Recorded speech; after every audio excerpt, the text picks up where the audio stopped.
Assalamu alaikum. I'm your host Tabassum Promi, back to accompany you again after quite a long while from Team Bertho as the program facilitator or the host of the second season of Ichi-go Ichi-e, episode 12. And it has been a while since I've been on Ichi-go Ichi-e, and it has been a while since I've talked on stage, and the day I talked on stage was a few days ago, and today that I'm here, it already feels really amazing. So if you're wondering why your host is giving Missy her next door host vibes, it's because I just got home and showered after a very hectic day at the university, just like most of our students in the country are going through right now. And speaking of that, we wish a very best of luck to the HSC examinees who are sitting for the ongoing board exams, and also to all the students who are watching. Uh, Having ongoing or upcoming mid-final assignments, lab, you name it, hectic class hours, whatever it is, please do remember that carpe diem. Seize the day, make your lives extraordinary. It all starts with a change in perspective. So said Professor Keating in Dead Poets Society, met with raised brows from bright-eyed boys and the staff around, as the descriptions say in the book.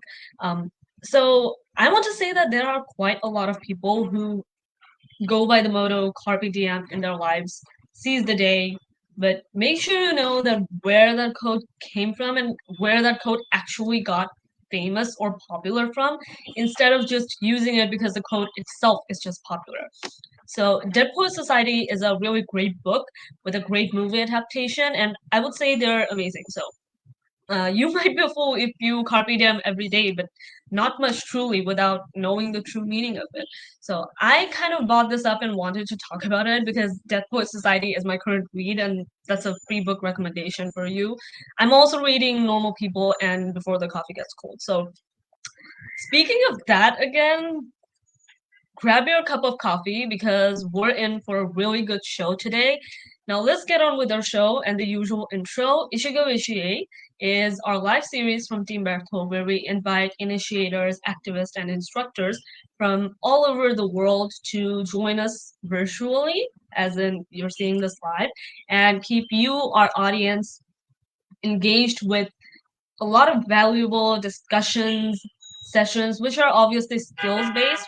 So you definitely are going to be very much interested in this. And this project is brought to you by Team Bertho and the Youth Exchange. I'm really sorry. The Youth Exchange South to South Yes Girls movement. And if you're wondering, you already know this, but I'm gonna say this again because I just love saying this part. Ichi-go Ichi-e is a Japanese four-character idiom which describes as treasuring the unrepeatable nature of a particular moment. It is usually translated as for this time only and once in a lifetime, just like each of the moments we live, once in a lifetime moment, just like I said, carpe diem. And our guest today might be young in age, but she's a woman with huge potential because she is a Diana awardee. You might as well call her Wonder Woman because she's a 17-year-old menstrual justice activist based in Bangkok, Thailand. She is a proud advocate for youth voices and menstrual hygiene who is driven to destroy taboos and break the silence. She is also the founder of the Union International. Visit theunioninternational.com and Thailand's first interscholastic student newspaper, and Seribel. Also visit seribel.com if you want to, and Fair Trade Skincare Social Enterprise. For her work, of course, she has been recognized as a Diana Awardee and IRCO's Global Citizen and the youngest woman of the Future Awards Southeast Asia finalist. Present with us to speak and discuss on the topic Breaking the Period Taboo. Please welcome Diana Wardy, and like I said, might as well call her Wonder Woman, Manyasiri Pear Chotbunwong. Hey Thank there. Hi. Oh, thank you so much for the very big introduction. Oh my gosh. Thank you. You definitely deserve it, and this introduction really doesn't do any justice to the level of work I've done, so I've Oh. tried my best. Mhm. All right. So yeah, I'm really excited to be here. Shall I start or what do you think? Yeah, you can start. We can kind of kick off the main session now. Mhm. And we're gonna come back with questions after your debut session. All right. Okay. Okay, good luck with it. I'll give Mhm. you the floor. All right. Well, hi everyone. So I'm Pear, from Thailand, and is there a way to say okay, so this is like my main session now. All right, so I'm Pear from Thailand, and I recently just turned 18 actually, and yeah, I'm really excited to be here. I we'll be talking on the topic of breaking the period taboo since I'm a founder of a menstrual hygiene organization. And yeah, that's something I'm really, really passionate about. I'm really excited to be here today. Uh, so for my journey in how I started kind of becoming into the period space is very personal to me. When I was around 15, I was diagnosed with this menstrual disorder, which was called polycystic ovary syndrome, and it was a menstrual disorder characterized by imbalance of hormones, and I lost my period for almost a year. And I didn't realize that that was an issue at the time. I thought it was a blessing. I was really happy that I didn't have to go through all the cramps and all the period PMS symptoms.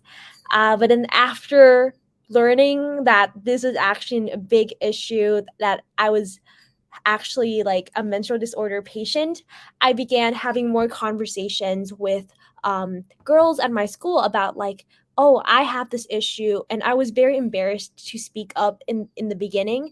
But then eventually, when I actually opened up about my condition to other girls, I learned that I wasn't suffering in silence, that I wasn't alone in this issue, and that there were a lot of women and girls who also felt that they were suffering in silence, that they couldn't talk about their period issues um, to anyone. And when we began having these conversations, it was like we were able to break down this barrier, and like the stigma that was in our culture and society about periods. And eventually, after hearing these stories, I also learned about stories from women who were former prisoners at the NGO I was working with. And this a woman who, her name was like Miss Luck, and I after hearing her story, that was kind of a big moment for me. She told me about how when she was in prison, she used to bleed right through her prisoner uniform without like, because she had no pads, she had no resources that she could use to bleed onto, and the guards were just forced her to mop up her mess to and didn't let her wash her clothes like 2 weeks after. So these discussions and conversations that I had really sparked my interest and sparked my understanding of menstrual hygiene and women's rights. Because at the time when I was having conversations with my friends and learning about my menstrual disorder, it was the issue of not having information to act, not having access to information that I needed to make the good choices and make the best decisions about my health and my body. But then after learning about Miss Luck's stories and all the former prisoners and girls that I talked to who, were in much worse, much, much more, much worse situations than we were in, who didn't even have enough resources to access the pads, which are just the basic necessities for their bodies, right? It really made me understand that, hey, like, we need to do something about this. And yeah, that really sparked was really the beginning of my my journey here. And so I decided that, okay, we're gonna um find a solution that can help sustainably help women and girls who are lacking access to these basic necessities. And first thing I thought about was, okay, we could fundraise and we could donate pads, disposable pads, to these prisons, to girls in rural areas who lack access to these pads. But then on second thought, I thought, well, like, how can we make the solution more sustainable, especially um, during that time? It was like 2 years ago, it was like the peak of the pandemic. and the news was talking about how prisons weren't letting like donors bring in like donations, especially pads. And so donations were very difficult to make, and it was also very difficult to make trips always to the different locations, such as like girls in rural areas. It's not as convenient for donors to consistently have to make trips like every month or so when to restock the supplies. And so I came across reusable pads as, something that a lot of African countries and also in America are already starting to initiate. And I thought, why not try to apply that to Southeast Asia and to Thailand specifically as well? And so that was kind of like the inspiration that I got for the idea behind my organization, which is called HER, and it stands for Health, Equity, and Respect.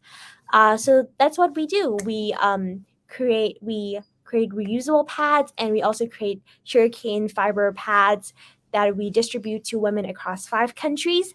So when we started, we had only 12 people in our team, and we had 12 people who really believed in our mission and our vision of helping women, and who listened to the stories of girls and women who were in prison, who were suffering in period poverty and did not have access to these basic necessities.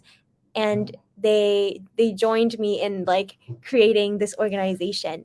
And so I'm really grateful to the 12 people who really believed in us and really believed in our mission since the beginning, because without them we wouldn't be here today. uh, and so after we were able to get our first prototype of the pads done, we eventually had female volunteers who gave us feedback. We had around 200 female volunteers give us feedback on the pads, and then we continued to develop it until to be our current version, which we have distributed over 10,000 pads to women. And uh, these pads are actually includes both reusable and sugarcane fiber pads, like I said. So our sugarcane fiber pads are our latest innovation, because as we try to develop reusable pads, we found that a lot of women face the pain points of, for example, in Southeast Asia, not a lot of women know about reusable pads for one, because most people use disposable pads. And there's also this taboo with menstrual cups, since people believe that menstrual cups or tampons are not really safe, or they are not familiar with them. For example, that how tampons, if you put it in your vagina, it could break your hymen and you will lose your virginity, which of course, this is a myth. However, in many cultures in Southeast Asia, they still believe this because of lack of education. A lot of people don't have access to the information they need in regards to menstruation, and this is not their fault. But it requires a lot of education in order to debunk this myth. And so these are the two issues that we face when it comes to the variety and the diversity of the different menstrual products we'll be able to provide, and that is why we chose reusable pads. And when it comes to reusable pads, like I said, there's different pain points that we were able to identify through the volunteer survey that we did for our first prototype. And the one of the pain points was that people wanted to increase the absorbency of the pads. They really liked how we were able to reduce the cost in the long term because of the reusable pads, but then there were issues with absorbency and the backflow of the period, which we wanted to address and make it as the quality of it as similar to the disposable ones as possible. And that's how we tested different local materials. Or since Thailand's an agricultural country, we try to look at different natural materials like water hyacinth, apple leather. What else do we have? Like coconut fiber, and we came across sugarcane bagasse, which is a sugar industry waste byproduct. And this sugar industry waste byproduct is super, super absorbent, and we were so excited when we discovered this. And so we decided to partner with a leading sugar company in Thailand, and also pretty much a leading in Asia as well. And we kind of worked with them to utilize the the remainder of the when you make sugar, there's like sugarcane bagasse, which is the kind of discarded byproduct. So we partner with them to take that discarded byproduct and turn that into this absorbent sugarcane fiber pad, and then in order to ensure that it's hygienic for the users, we filed for FDA approval from the Thai FDA, from the Thai government, and we got that approved by the Thai FDA, and so we're able to distribute that and ensure that women and girls who receive our reusable and sugarcane fiber pads are able to use them and wash them and just use them hygienically, and that like there won't be any issues in terms of usage. And so we're really excited about that. And as I said, after distributing, we really got a lot of positive feedback from school girls and from women that we work with. We distribute to so many different provinces in Thailand and also abroad in different countries. And yeah, I'm just really grateful that our team has really grown through all the hard work that our team has put into develop these different pad designs. And so I really think that for a lot of young people who are looking to create change in whatever space it may be, for me, menstrual hygiene and periods just happens to be my passion because of a personal issue that I have, and which led me to have different conversations with so many diverse groups of people, and it really opened my worldview. But I think that each and every one of us, it doesn't matter what cause you are passionate in, you're able to take action towards it.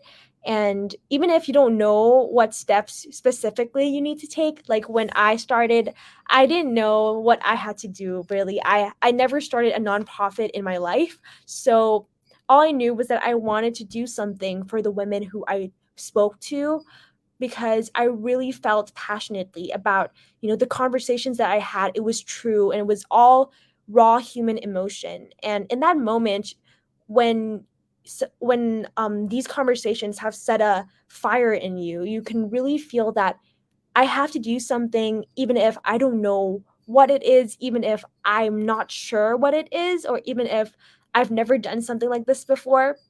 I think that each and every one of us will know like that moment that we decide to step up, and it will be because we care. Like we care about this truly, genuinely, and so we'll do whatever it takes in order to really support and really help the people that we have these conversations with. And so, yeah, like I said, I think that it doesn't matter if you have experience or you have no experience, or if you've done this before or not. Like for me, I've never had any experience in the nonprofit space, but I just wrote a bunch of information and plans and my vision and my ideas in a Google document, sent it out to my friends, and 12 people responded. So I'm just so grateful for those 12 people who really believed in us. And I think that that's why I feel like I really believe that each and every one of us can make great things happen, and that it's possible for all of us to create change in our communities. So just to note a bit more on menstrual taboo, I um i'm I'm actually also very passionate about writing, and which is why, like our host has just said, that I also run a newspaper, which is Thailand's first interscholastic student newspaper. And on there I also write about menstruation, period taboos, and other taboo issues, because I feel that in our society, um, a lot of the conversations that we have are limited because of the cultural stigma or the taboo that is associated with not just menstruation, but it could just be abortions, it could be teenage pregnancy, it could be about mental health. All these issues, sometimes we feel that we aren't able to fully understand them or express them or find resources that are from youths speaking up about these issues, and we feel that we're alone. And I myself, as a menstrual disorder patient, felt alone when I knew about this issue, and I did not want to share this with anyone. And I felt that having this platform where I could really speak up about my issues and have people read them free from judgment, and just having the supportive community where young people can come and share their stories, just like what Team Bertho does. I think it's just really valuable to me, because stories are really what really sparked, my passion for periods. Like my personal issue, it was my beginning, but hearing all the stories of women who were going through these hardships and challenges that I never knew about before. I had my own hardships, but when I learned about Miss Luck's hardships and all the other women's hardships, I felt that those really pushed me to take action. And so I think that hearing these stories and breaking the taboo and breaking the silence is really the first step in helping all of us realize uh, that there's so much that we can do, and that we're not alone in this fight, and that there's that these issues that a lot of the times people will try to or our culture try to sweep under the rug and pretend that it doesn't exist, actually exists, and that it's so much better if we bring it to light, if we talk about them, if we discuss them openly, whether it's between women, men, anyone who's any gender. It doesn't matter at all. It's just like anyone can talk about these issues: menstruation, abortions, all these issues. I feel that at the end of the day, what is most important is that like the reason behind why you're passionate about this, and why you decide to start this. Like for me, when I started my menstrual hygiene organization, I I really wanted to empower and give women who are just choosing between a meal and pads, not for them not to have to make this choice, and for girls who are missing schools from the shame of not being able to access pads and not knowing that periods is actually a natural thing. I want to empower them and give them the opportunity to understand that this is a normal thing, and that they don't have to be awkward about it, and that they can talk to me, and they can talk to all the girls and everyone, who are in their families, who are in their support systems and communities about it. And so, yeah, I just want to leave today saying that, like, I think I truly truly believe that everyone watching, or like just young people, are able to create great changes in their communities if you guys have a cause that you believe in truly, if you know who you're working for, why you're working for it, and then as you go through, as you pursue those actions and take each step, you don't forget why you started. I think that's the most important thing. Yeah, so that's my story. Sorry, it's kind of long. It's like 20 minutes. It wasn't that much long, and I actually was enjoying listening to you because, and I was also wondering while I was listening, is that um, choosing between a meal and a pad, like in a third world country, a young person, a young girl, has to choose between a meal and a pad. That is just very hard hitting. I can't really describe that fact because um, in a lot of Southeast Asian countries, there are a lot of young children who work in houses in order to earn and survive, who can't even afford education. And I've seen young girls like them using just basic cotton clothes for their periods and washing them, reusing them over and over again, the same clothes, and which is very much unhygienic. And at the end of the day, when they get married and when they're about to have children, they're coming to a lot of issues just because of that, because they're not caring about their health. Like, I'm not gonna say that they're not caring, they just can't afford to care at that point.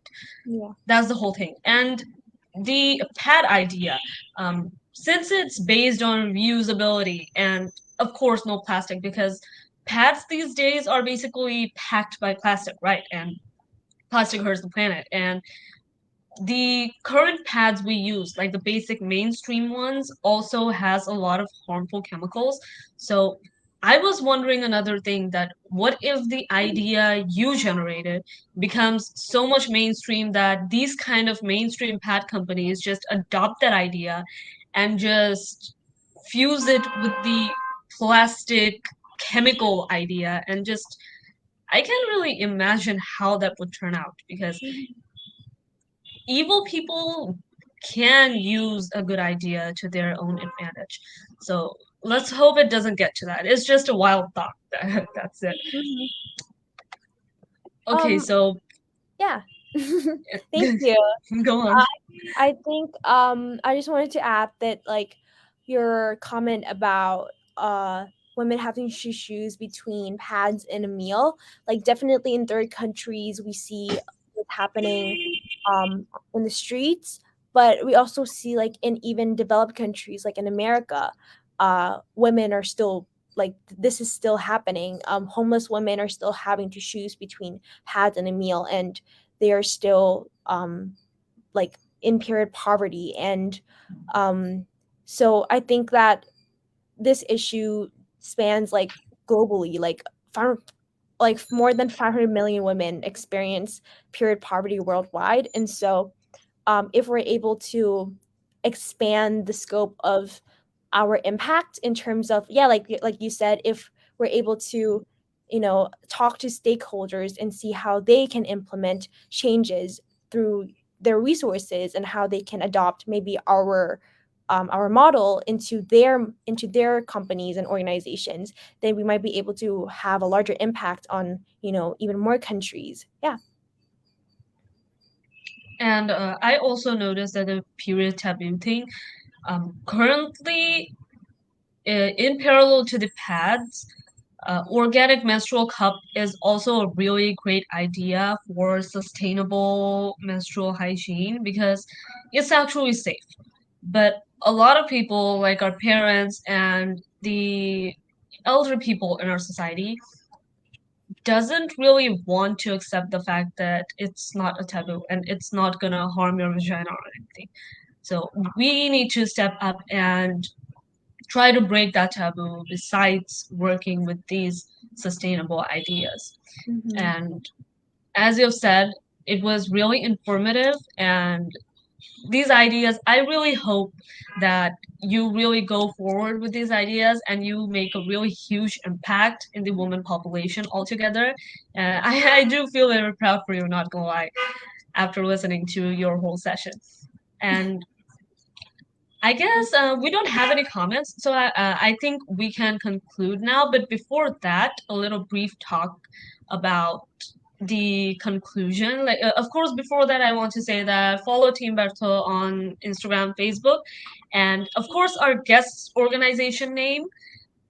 Your organization was the unioninternational.com. Do visit the website, and also cerebel.com for more information. And I think that's it. But before ending, I want to ask you for your insight, that how's it like being here with us today with Team Bertho? Did you enjoy conducting this session with your own materials as well as this all over session? I'm being very messy about the way I'm asking you this question, but overall, your idea about Team Bertho, and how do you like it here? I love it here. I think that you guys are amazing, and I am really grateful that I got to connect with you, got to connect with Mershidol, because you guys are doing super amazing things and meeting people from just across, like, just a whole different country, and just being able to know you guys and have a chat. That's just amazing to me. Yeah, and I'm so grateful to just be here. Just in addition, I also like to add like, would I be able to leave my like Instagram and like also the website of our menstrual hygiene organization in case someone wants to contact us or like have, you know, like further conversation um would there are we Well, able of to? course you can, because we promote connectivity, and the initiatives that we carry out, connecting everyone in this wonderful bond, the same connection that, of course, brought you here as our guest today. And we want you to spread your initiatives with the people that are connected with us. So, of course, thank you so much for being here. And also, before we close the curtain of today's session, I've already said thank you. I can't get enough of saying that. This happens in every show I conduct. I keep saying thank you, and I just think that it's not enough, and then I keep saying all over again. So this is gonna be the final one, I guess. Thank you so much, Pierre, for being here with us. It was a wonderful session.